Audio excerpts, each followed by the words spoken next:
Welcome to the Energizing America podcast, where we talk all things energy and why we need it in our business and communities and life. Excited to sit down with Mr. Holmgren, Benjamin Holmgren with BuildWit this afternoon and catch up. How you doing? I'm so fired up to be here, Shane. Thanks for having me. Yeah, well, thanks for coming to our rainy city. Yeah, my pleasure. Of course, this is normal for you. Totally. It was just like 20 degrees colder than I'm used to. Well, you're lucky it's actually rain and not snow, because that's what we've had. Yeah, no doubt. Like, that's why I postponed this like many weeks in a row, because I'm like, it's still going to be snowing there. That's why you kept canceling. Okay, yep. So this is but if you're in the dirt world, how do you actually make that happen when you have an appointment with a real client? I just work during the summer. Oh, so. Okay. So that's why you're working at home in the winter and life is good. Okay. Yep. I just turn up the HVAC a little bit if I get chilly. So that's awesome. So home is in and around Portland. Yeah, I kind of hesitate to, I know your audience here. I hesitate to associate myself with that, which is Portland, but that's the airport I fly to, and then I drive an hour north into the woods, far away from it all, and yeah, that's where I live. You know, Speaking of the woods, where you're from, you had a post one time about, was it a cougar? Yeah. Was that real? That was super real. Really? I'm driving to work early one morning, and I pull around the corner, and there's a dead deer in the road. And I'm like, I swerve. And then I look in my rearview mirror, and it's two cougars getting after it in the middle of the street. And I hit the brakes, and these are like full-grown, they were huge. Mountain lions, And they, like, I have the video. You can go find it online. Like, they were getting after it. And I posted it, obviously, and there was plenty of debate whether they were, fighting or doing other activities. Yeah. It remains to be seen. I guess we'll never know, because I didn't stick around. Go Google it. No, I'm good. Yeah. You can draw your own conclusions. But yeah, that was super real. Awesome. Well, this is the same area that you run, right? Yeah, that was actually on my running track. And did it deter you from running? No, I just went a different way. Oh, okay. So you had a route change. All of a sudden, a route change. Your 6 miles went down to 4 miles for some unknown reason. Yeah. Or maybe it increased. Either way, you're not going through that area. Yeah. Which is kind of a flawed logic, because it's not like they can just only stay in that one spot. They can easily move to where I run now. They don't actually just easily move. They do move. This is a trait of a mountain lion. Sure. I think I've read that they cover up to like 100 miles in a day is pretty typical. That is absolutely terrifying. Yeah. Thanks for sharing that. But it's not like you matter, because you have a family, right? Right. Some children. How many? We have 6 kids, and 6 kids. It doesn't really matter, because I'm just buttoning up. I just 4x'd my life insurance policy. So it's really not too big a deal if I get smoked by a mountain cougar, Yeah, you really got to be careful about that. My mom remembers her dad telling her mom that, hey, you'll be fine if I ever die. Like, we got life insurance. In fact, you'll be better off. And the man did die when he was 43. Oh, no. And my grandmother never thought that was very funny. So my mom always said, don't you dare say that about life insurance to your wife ever. But you're not talking to your wife, so it's all right. good. Plus, I assume they can edit this out. So. Yeah. We don't edit because we're raw. So we talk things about energy, Ben. All right? Can I call you Ben? Or do you go by Benjamin's Benjamin? good. Benjamin? There's 1,000 Bens. Okay. All right. So, Benjamin, we talk things energy. And I've gotten to know you over the last several years via social media, virtual. What do they call those things? Like virtual virtual relationships? Sure. So That's fair. This is the first time I'm sitting down next to you, right? I think we decided it was back in 2016 that we ran across each other online and started corresponding. So if we go back then, what in the world caused me to hit connect with Benjamin Holmgren? In 2016, I'm not exactly sure. But I spent some time reflecting last week on this, and there's various posts that you can read and you can gain energy from, and there's some that you can read and just be sucked energy out of. And I think for your posts and for what you're doing, it's providing energy to people, myself included. What caused you to go online and start sharing this energy? Was it just a thing that happened, or was it intentional? That's a great question. It was super on purpose. I've had to apply a lot of discipline to be as consistent as I have. We connected in 2016, 6 years ago. And yes, I've missed days there's probably been a week or two here or there that I haven't posted, but I've been posting almost daily for 6 years, 7 years. And it's a discipline. It's a thing that I saw the power of the internet, and the fact that it's not just a little profile picture or a LinkedIn profile or an Instagram handle, but there's a real person behind that. And that real person has problems that maybe I can help solve. They have they have things that I want, and maybe there's ways that I can help them. And I also was following others online that were already doing this successfully, and I saw that people who talked about what they believed tended to attract more people who believed those same things into their little sphere. And I think probably a reason that we ended up connecting, and so many others, is that when I have posted things that I believe and say things that I believe, people who align with that or want to challenge that or discuss that like adults, they connect. They want to connect. We want to connect with people who believe similar things, and we want to grow our network like that. So for me, being disciplined and writing these posts and continuing to talk about what I believe, refine what I believe through writing and through posting this stuff, like that's, I cannot tell you the not just the business relationships or money I've made or the this or that, like it's the actual friendships that I've gotten, the opportunities that I've gotten because of posting what I think online. Many times it's wrong, many times it's not written well, many times, whatever. I've done it wrong a million times. But sometimes I've got it somewhat right where people resonate with it, they get energy with it, from it. And people like you end up connecting. People like Aaron Witt, my boss, ends up reading my stuff, and then he hires me and things like that. Like those opportunities just have appeared. And once I saw the light on that, I'm like, I'm doing this forever, because look at what's possible, you know? You know, it's interesting that you talk about this, people aligning with each other. I actually was just sharing this morning in our marketing meeting that I had somebody reach out on LinkedIn and just say, hey, thanks for doing the podcast. It's provided tons of value to me, whatever. The interesting part about it when I was responding to this individual is I've gotten more value out of the podcast than any listener has, because I've actually had the pleasure of interviewing some really cool people. Sure. And having some really, really cool business conversations that otherwise I don't think I would have dedicated time to, right? So I think when we're out posting and we're being ourselves and we're being authentic online, that's when we can actually gain more value than what we're actually putting out without even realizing it. It was intentional for you to go online, but it wasn't intentional for you to go online to get hired by BuildWit. No, not But at that all. was a result, right? And if we talk about BuildWit, well, why don't you tell me what in the world is this BuildWit? You know, 5 years ago, I ran into a gal and she's like, I got to do a research paper for how to make your business better. She was going for a master's degree. I'd like to use your company as a case study. One of the things she put in there is to become like BuildWit. Think marketing like BuildWit. And I'm like, well, what is BuildWit doing? She's like, oh, they do dirt work. And I'm like, so why would an electrical contractor ever want to be like a dirt contractor, right? But what is BuildWit? What are you guys doing? So it's evolved in 5 years. It's, since she said that, I don't even know if it might have been 4. 5. It was probably 4 years. Okay. We're slightly over 4 years old. Okay. So it started with Aaron Witt, the owner, CEO. If you follow him on LinkedIn, he's the chief dirt nerd. And he started posting pictures of bulldozers online. And he started going, like, he's a guy that loves equipment. He loves dirt, moving dirt. And he just grabbed a camera and started going around to job sites, and he would DM people on Instagram and be like, hey, can I come take pictures of your stuff?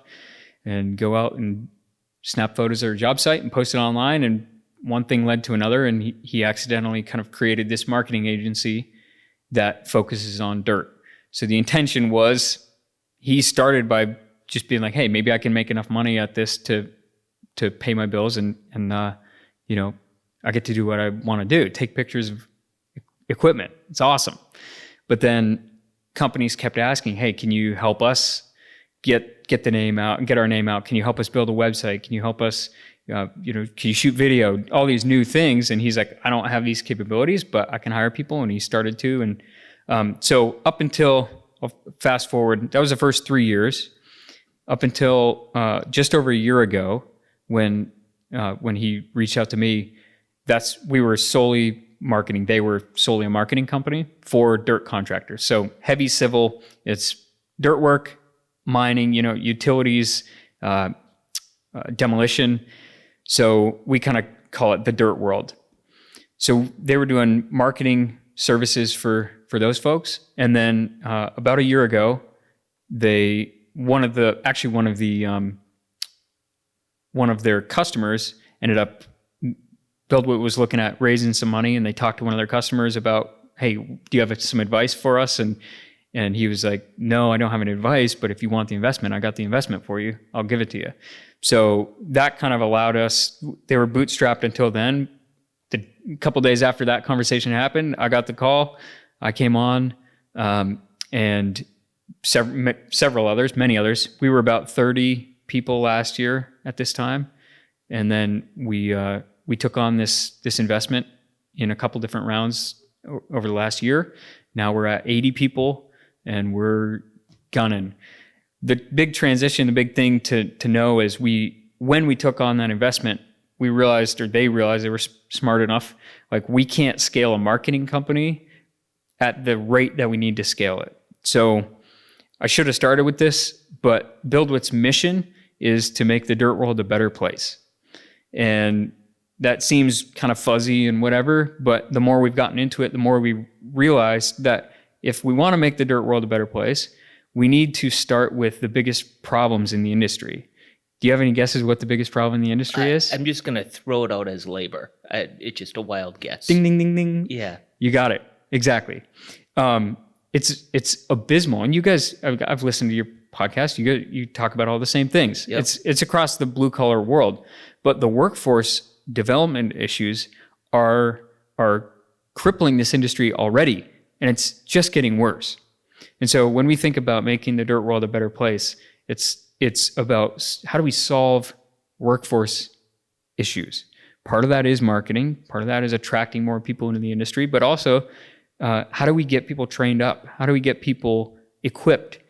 I can talk more about that in detail, but back to the year ago, we took on the investment. We realized we can't scale a marketing agency. We need to get into something with bigger margins, and that's way more scalable. So the easy answer is software.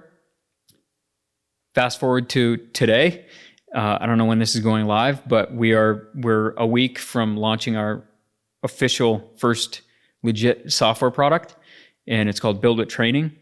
And we think this is going to be an unlock for companies to be able to train up their labor force. And it's everyone from the laborers to the operators, the grade checkers, the field superintendents.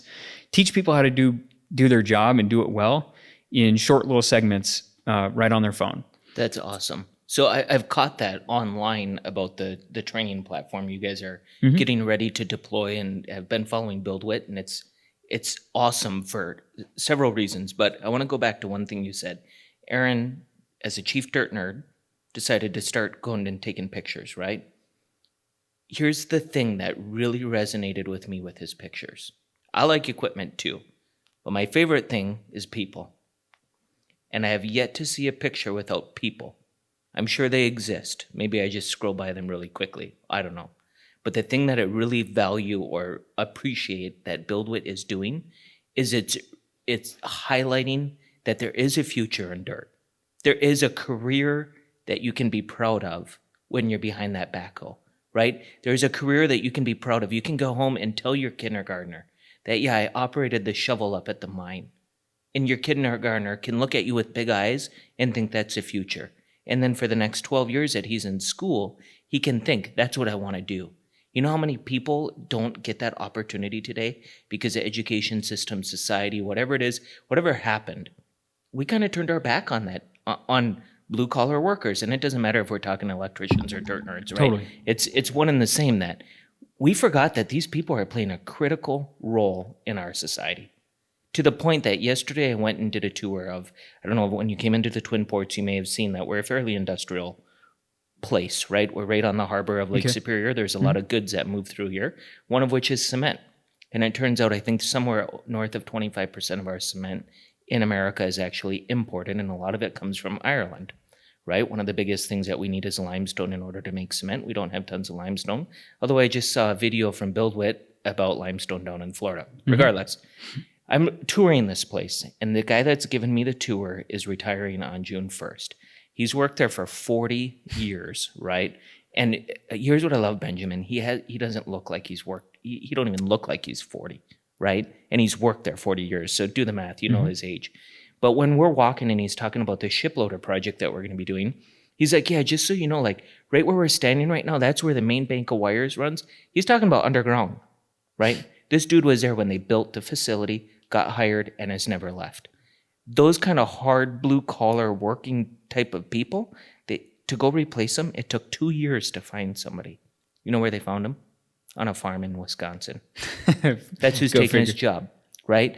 Where are those people? So it's awesome that BuildWit is not just highlighting these people in a positive sense, but you guys are also taking the next step further that, okay, if we find these people and we re-centralize or reinvigorate these people and say this is a good career, well, now how do these companies actually go put them to work, right? Because every company is struggling with margins. Every company is struggling with, we don't have the capacity to pull everyone in and do all this extensive training with them one-on-one. So I love the idea of a platform that you can, I'm assuming contractors are going to be signing up for this and paying for a certain amount to get so many people trained in. So where do you get the people to do the training? So instead of trying to sound like a bunch of smarty pantses, we went out to the industry and we have got, like for our grade checker course, for example, we went out and we asked all of our customers, partners, who's the best grade checker you have? And then we sorted through that. We picked the best grade checker, guy that's great on camera, and he's just talking about what he's doing in real life. You know, like, hey, here's how you do this. Like, it's like he's teaching an apprentice or the new kid, but we put the camera going, you know, and he's just teaching how to do the work. And now it's not just teaching one kid. Now we can teach 1,000 kids from that guy's perspective, and then we can back that up in the field with, you know, he can go to his foreman or his grade checker and basically the idea is we're not trying to replace in-person training because this industry is so hands-on. It's like there's so many things you're going to have to learn in the field, school of hard knocks, but we think we can help short circuit so much of that context just by capturing what we can on video and then distributing that, quizzes, assessments, that kind of thing. Like use adult learning techniques, but go get the info from the industry instead of trying to make it sound like we know what we're talking about. So we went out and hired one of the guys, Jay Collup, that works with us. He was a cat. I don't know if I'm supposed to say this. He was a dealer trainer. He trained operators for something like 2 decades. We went out and hired him. He's a star on many of our courses. So it's like, let's just go find the people that know this stuff. Let's put the camera going and then record engaging content that is going to be easy to watch, easy to learn from. And then we'll see where it goes from there. That's really awesome because I think people can also go at their own pace, if I have to imagine, right? Mm-hmm. So I'm thinking about folks that come to work for us. Everyone has a different goal in life. Some people are just there to make their paycheck. They're not trying to move up anymore. Maybe they've established what they're good at, but they have this intense passion for it and just want more of it. Well, how cool that they can go right on their phone in the evening at home and do some content digging if they want to. Right? Like YouTube, that's one of the reasons why it's so dang successful, is it's short, it's sweet, and I can do it if I want, and I can avoid it if I want, right? So that's really awesome. Your guys' people, tell me about BuildWit and their people. What about the people that work at BuildWit? What kind of folks are they? Are you unique there, or are you just like, you slid right in when you started there a year ago? How'd that go? Yeah. We have worked... I won't take the credit. They have worked really, really hard to protect and grow our culture. I don't want to use the wrong word. I was about to say maintain. The idea isn't to maintain our culture. the idea is to grow our culture. Each new person that comes on, so I'm employee 30, let's say, I bring a new perspective, a new skill set, a new enthusiasm to the table. That should be an add-on to the culture. It should not, we're not trying to protect what we have, we're trying to grow what we have. And you'll appreciate this. We're mission driven. We have 9 core values that are not just plaques on the wall, but that we talk about. We just did a all hands, 80 something people on a call on a Thursday. And Aaron and some of us others from the leadership team were talking about the power of the core values, how we live by them, what it looks like to live by them, what it looks like to not live by them. And what does it mean to one of our values, be a friend? What does that look like in real life? What does it mean? Transparency wins, another core value. What does that look like in your day-to-day? We went through and we talk about them.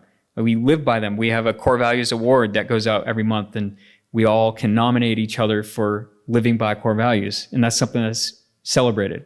So when it comes to BuildWitt's culture, I know it sounds like I'm just drinking the Kool-Aid, but I help make the Kool-Aid, and it's kind of good. It's pretty good. At risk of sounding like I'm just chugging Kool-Aid, we've worked hard to grow that culture by keeping the focus on the mission, keeping the focus on the core values, and bringing in people that align with that. Back to that alignment thing. Like we have a very diverse group of people, and not in the diversity inclusion type sense. Like, although we have that as well, we have people of many different demographics and things, but the skill set, the experiences, the perspective that we have is very diverse. And I think that gives us a huge advantage, because I only have one perspective, mine. And it turns out it's wrong, like most of the time. Most of the time, there's other better ways to do things that I never even thought of. So I go to my team, I'm like, hey, here's an idea. And they're like, have you thought about this? And now together, it's better.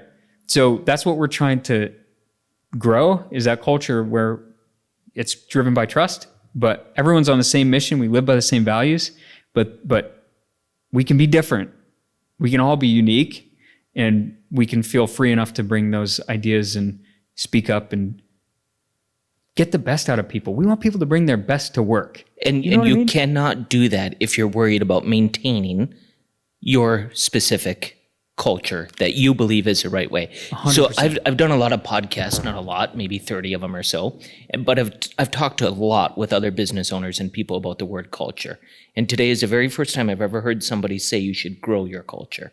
That was powerful. That was really cool. And it was extremely good for me to hear about, because I think what can happen if you try and maintain your culture and you try and get all these people in, and they all have their unique perspective of looking at a situation. Some are more optimistic, some are more pessimistic, some are enthusiastic, some help level the playing field. Everyone brings their skill set. But if you're so worried about, this has to be the most positive culture there ever can be, and well, you could actually overinflate yourself, and what happens when a balloon is overinflated, right? It pops. Yep. And it usually breaks out into pieces, and it's not a fun ending, right? So you actually need the guy who tends to be a little bit more negative to help bring you back to reality sometimes. Those are okay things. So instead, come up with a core value that we're living by, like serving with integrity. You can do that whether you're a pessimist or whether you're an optimist, right? You can create an opportunity whether you're a pessimist or whether you're an optimist. So your core values, what's your favorite one? By default, I probably have to say this, is actually one that we changed. It used to be excellence is a habit or something like that. And shortly after I came on, they ended up changing it. I won't take credit for it. We changed it, and now it's lighten up. I like to post dad jokes on LinkedIn. I've seen some. They're really great. My kids don't like them, just so you know. Good. Yeah, that's the point. That's a point. That is a dad joke. You know, that's almost like a grandpa level joke at that point. It's not just about dad jokes. I think your life is very short, and I see all these people, and I've been this person, going to work every day, waking up real early. You stress. You rush off to work, trying to beat the gate and get in just in time, and you jump out, you go to your work and your job, and you don't really like the people you work with, and you're really stressed out, and you take that home to your family, and then you're short with your kids over dinner, and you send them off to bed, and then pretty soon 5 years has gone by, and you've been doing that for 5 years, and it's this whole spiral thing. And I think that has severe negative consequences, because you just wake up and you work hard to try to impress your boss and make money, and then one day you die. And it's like, that's a silly way to go, you know? I like the idea of lightening up. And part of it is, it's not just about humor or jokes. It's like, we need to have a perspective that, like, we take ourselves too seriously. We think that we're all important, that me and my little trip out here and this, going to do this podcast, or I'm going to go do this project, or I'm going to work with this team on this thing, or this is the most important thing. Like all of this stuff, what we're building, like my piece in this, it's like, I'm not probably as significant as I think I am. I'm not, like, I can bring my best, I can do my best, but I'm going to die one day, and people will come to my funeral and put some flowers on my casket, and then they'll go home, and they'll probably get dinner after that, you know? And so it's like, the idea of lighten up is like, yeah, it's work. Yeah, it's serious. Yeah, we should do right by people, do right by our clients, do right by our team. You bet. But your life is like 10 seconds long, so you might as well enjoy what you're doing, enjoy the people you're doing it with. And I think if you find the right thing in life that marries your passion with making a living, it comes a lot easier, right? Some of us are, there's this whole thing, is there luck in life? Yes or no, who knows? But if you work hard enough to find out, like, what do I really, really enjoy doing? And then go find something that aligns with that, I think it's a lot easier to be light, to lighten up, right? Because frankly, my wife has accused me of this, like, you actually enjoy your work more than your family. Well, I don't, but if I have to take a second place behind my family, it's work. I enjoy the people I work with, that's why. Turns out I really don't like trying to figure out how to make payroll. Turns out I really hate updating something in our app to make the system work. I hate organization. I hate org charts. Those things freak me out. I hate all that part, right? Let's go. But I actually love, when I'm sitting in my office and I'm trying to do something like an org chart or figure out a box somewhere, and I'm hearing laughter going on in the conference room. I'm like, okay, this is the right place. This is where I want to be, right? Yep. Now, that doesn't mean we sit around and we do laugh too much, but that's not how we get paid. We actually have to go provide value. Totally. And it turns out clients actually like working with people who are happy and pleasant. Totally. Kind of like how when you're on the airplane, you kind of like if the pilot and the flight attendant are happy. Yeah. It makes your day better, doesn't it? Yeah. Yep. Hasn't happened in like over 2 years for me, but it must have today because the mask is off. Did you fly without a mask? I did. You have no idea, Benjamin. I'm going down to the Permian next week, and this is the first time I'm excited to fly in like 2 years. I can't wait. Yep. It's a big day. It's a big day. I wanted to comment on that though, because this idea of lighten up,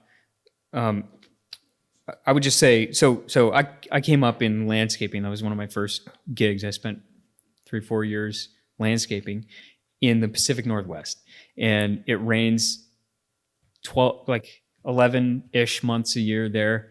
Thick, just nasty mud. You're trying to lay sod in some stupid backyard. It's just gross.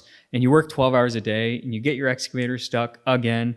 And I was just like, it's just hard, gross work. And the people who listen to this, like, they know about that. I don't need to explain that to anybody. I'm not unique at all. But I figured out a way somehow. I figured out a way to lighten up during those times as well, and it drove my team members crazy, because it, like, the grosser it got, the goofier I got, like the more I was messing around, jacking around with them, and like it was just like that. It became this thing, like this sick thing in my head. Like, the worse it is out here, the funnier I'm gonna be, and these guys are gonna hate it. And one day I'm gonna break them, and they're gonna be like, "All right, can't beat them, join them." And I think for people listening to this, if you see that in somebody, encourage it, reward it, call it out, because incredibly valuable. There's probably not a person listening to this that hasn't been on a team where there's the opposite of that, the negativity that can spiral a team and ruin a mission in a New York minute. It's so much harder to have somebody that's the optimist, that's bringing people up. It's so much harder to bring people up than it is to pull people down into the mire with you. So I would say that's just one thing I can speak with confidence about, is like, if you have those naysayers, those people that are consistently negative pulling your team down, they need to go, because they will destroy your entire company. If you have people who are trying their best to bring people up, reward them, because those people are super valuable. They're amazingly valuable. I was actually in a conference this week put on by a safety organization, and they're talking about psychology of negativity versus positivity. And I don't remember the exact stats, but it was something like, if somebody tears you down once with a negative comment, it takes 10 positive things in your life to overcome that one negative. 10 times, right? But if you tell somebody one thing positive, they need no further action. Like, so if you're looking to clear up your life and clear brain space and find some time in your life, there's a pretty easy way, right? So if you're disappointed in one of your team members, they're not performing, whatever it is that you're upset about, go find the thing that you're happy about and go reward them about that one thing that you're happy about, and they'll 10x that, versus dragging them down about, you don't like their boots. Well, so what? Yeah. Are they performing? Yes or no? The answer is yes. Tell them that, hey, thanks for your performance. I really appreciate how you're always here on time, right? And then maybe a week later, you can comment about, they're probably going to come to you and say, hey, Benjamin, how can I do better? I'm seeing Susie down the hall. She's doing a little better than I am. I feel like she's getting rewarded more. What do I need to do to be like Susie? They're probably not going to come have that conversation with you if you're negative with them, right? It just seems like that really resonated with me, that positivity is so important in people. And it goes with the word energy, right? You can't be energetic if you're not positive. Completely. They go hand in hand. Completely. So how in the world then at BuildWit, with all this immense growth that you guys are going through, right? And core value changes, new team members, from what I understand, most of you work remote. Is that true? So you guys are scattered across multiple states? Yep. Yeah, pretty much the whole U.S. And you just told me you're a diverse group of people. You all have different backgrounds, probably different ages. Or are you all young? Yeah, totally. No, well, all over the board. Okay. So how do you, Benjamin Holmgren, remain your positivity when you're plunked into this system that has all of these various factors that are 100% out of your control? This is a easy answer for me, because it's something that I've spent a lot of time trying to figure out over the last year plus.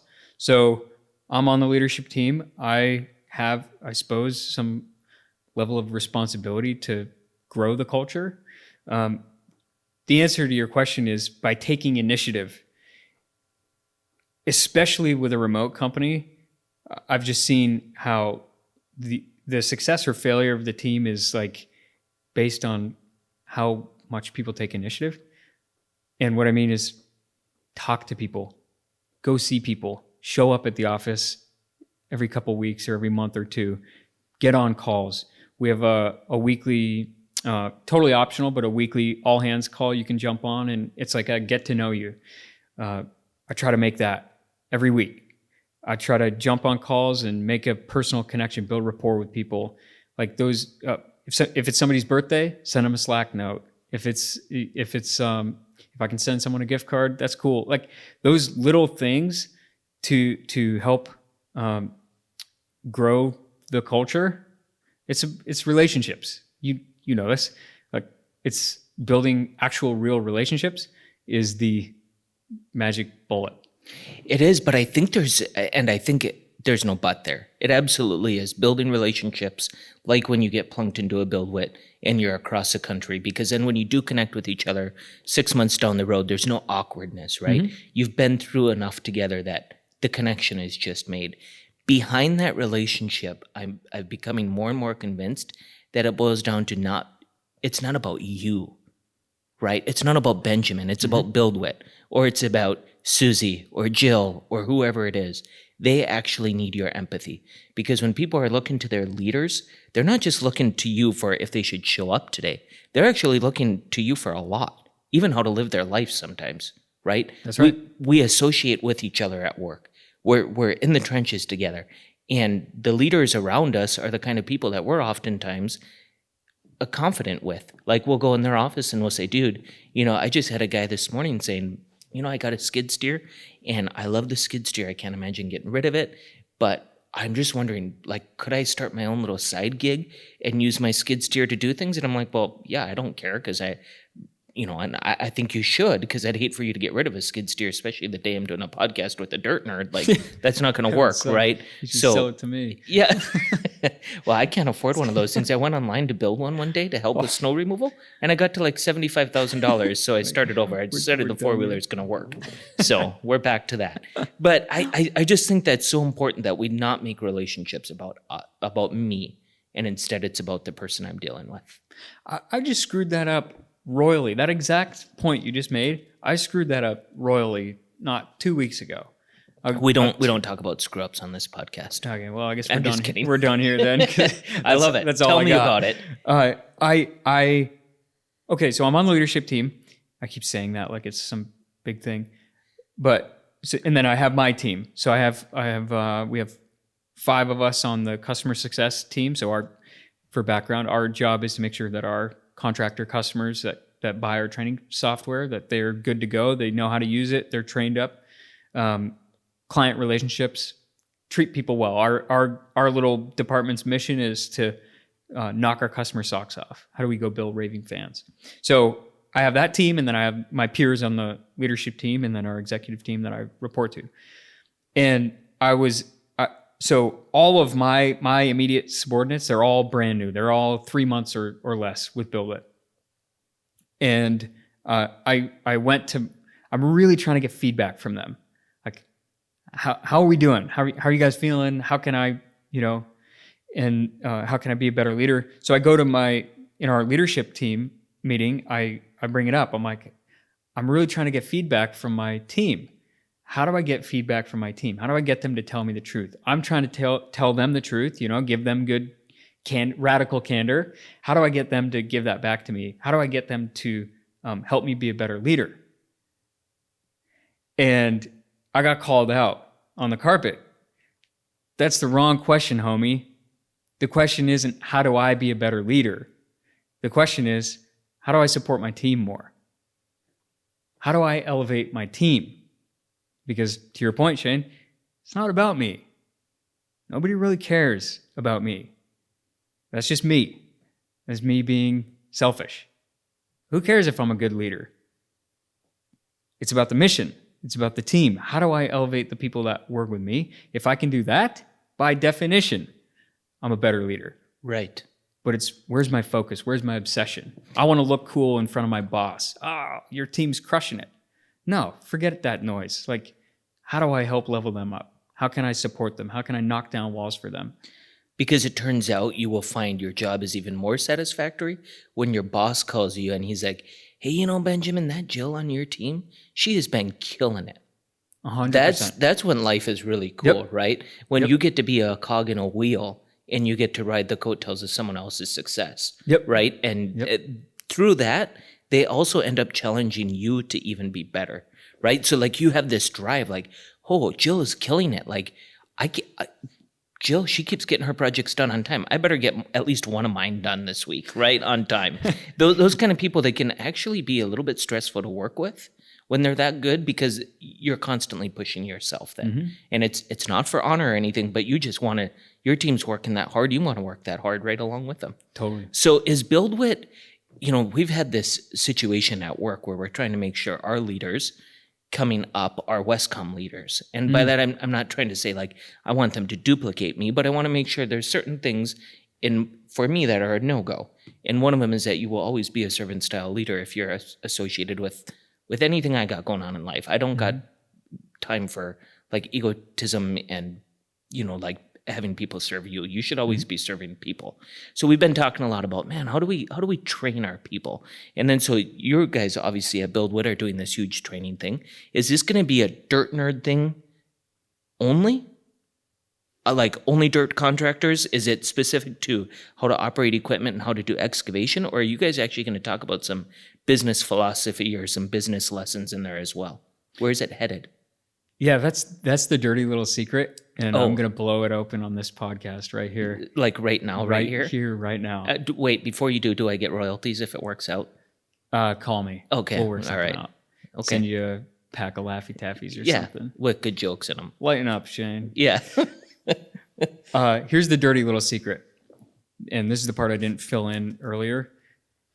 Last summer, we launched this thing called BuildWit Leaders, and this was like our super duper early version of a software product.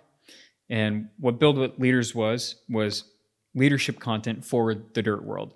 So leadership videos teaching people how to lead. Now we've completely expanded that to include all the skills. We've built actual software instead of just hosting it on a website. Like, we've taken it and 100x'd what BuildWit Leaders was, but we've also taken all of that content and we packaged it up, repackaged it into short clips that will be dripped out, on these daily videos for, let's say, field leadership or how to be a better foreman, these kinds of things. Here's the dirty secret. I'll fill you in. We went to our customers and the market and we said, here's leadership training. Are you interested? And they were like, not really, but can you teach this kid that I just hired from Arby's how to read a grade steak? And we're like, okay, roger that. We're not so arrogant to think that we know everything. Like, that was a good test run and it got us a ton of great content with Jocko and Marcus Sheridan and these others that, like, we were able to go capture this content with them. But here's the thing that we're doing. We're being a little sneaky.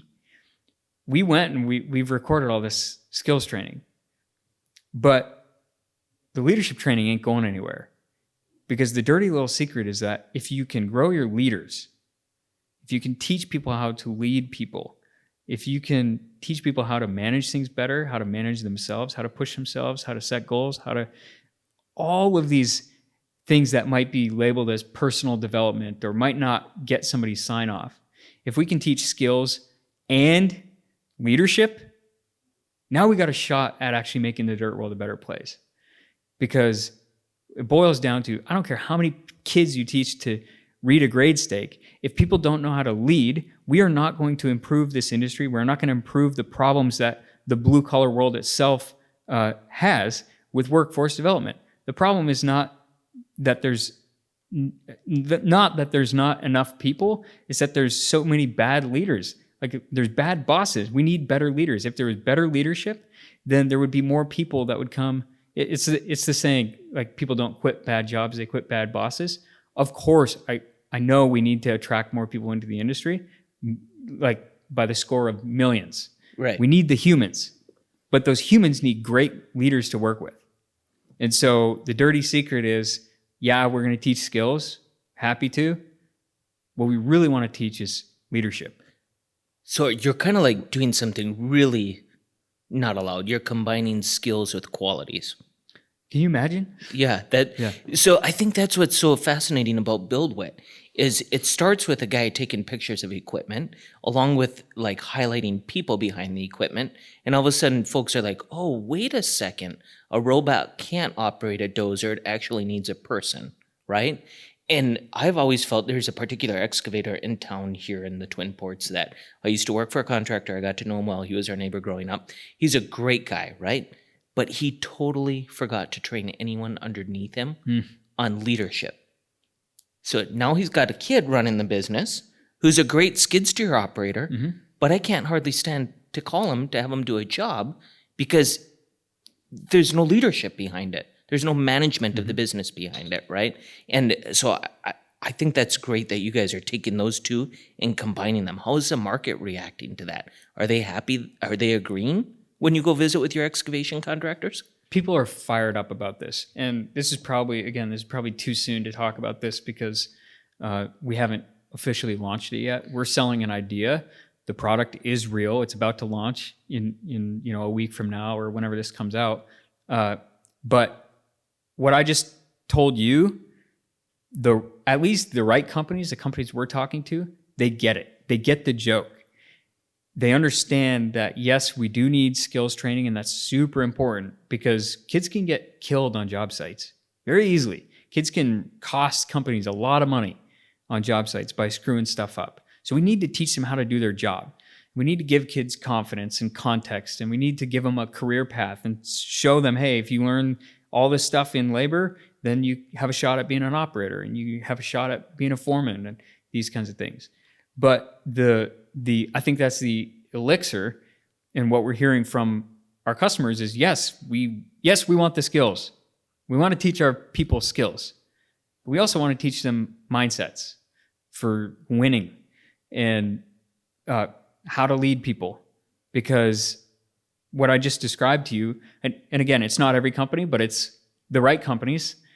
We have dozens of those kinds of companies that get the joke, that have bought in, they've paid us money, they're ready to rock and roll the day this thing goes live. Because they're like, yeah, if we're not willing to invest in our people, not just their skills so we can get an ROI on them, but invest in them as humans to grow their careers and teach them how to treat people better and how to lead better. If we're not willing to invest in that, what are we doing here? So while it's true that you haven't had the proof in the pudding on the success of the program yet, what is true is that companies in 2022 are now starting to put their money behind this problem. That's the cool piece, right? Yep. Because whether this particular program works out or not, there's going to be a different one behind it with the folks at BuildWit that are absolutely going to ensure that the world is a better dirt place, or the dirt place is a better place, right? That part is there. And 5 years ago even, that wasn't there. Yep. Right? So kudos to the BuildWit entire team for really pushing this, because the side benefit, and I don't know if Aaron and the team at BuildWit know this, but I think there are so many people who were curious about how we can highlight the blue-collar world. We were curious. We didn't know how to do it, right? How do we actually do this as business owners, as leaders? How do I brag about the fact that my dad was a carpenter for 40 years, right? And BuildWit has blown the world open. They're all over online. There's big name excavation contractors, big name from the Pacific Northwest to the East Coast, that are throwing money behind this. And it's really opening up the eyes of the little electrical contractor, the little mechanical contractor, the person working at the mine, to say, actually, you know what? I should be proud of what I do. Society they should be thankful for what I do.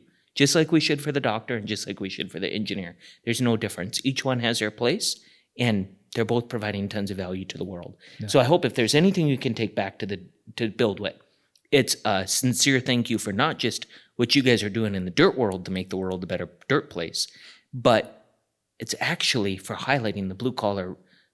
This is what our country needs. We have people begging for it. Yep. I think this is back to the leadership comment.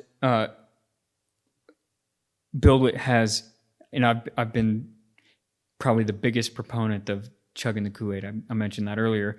I really like what we're up to, man. I think we're onto something here, and it fires me up. I was just telling a guy yesterday, it's like, did you ever wake up one day and you realized you were doing what you were supposed to be doing? Yeah, that's where I'm at. And like, people are asking, hey, is the honeymoon over? And it's like, no, it's not, because we're working to solve a really big problem, and I'm working with amazing people and working with amazing people, like our customers, and who are actually doing this.